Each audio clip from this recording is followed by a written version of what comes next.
So this was comfrey on top that we chopped and dropped along with all the leaves.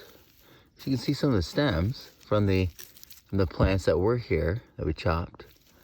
But where is the comfrey? Do you see the comfrey? Where's the comfrey? Where's the comfrey? Where's the comfrey? There's no comfrey. So it has broken down.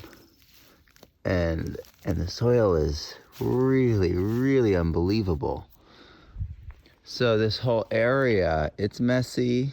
You know, some of it has resprouted, some of the bigger things.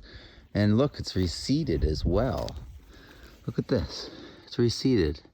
But this is what sheet composting can do. It's absolutely incredible. No comfrey, it's gone. And look, see, these are the surviving bits of the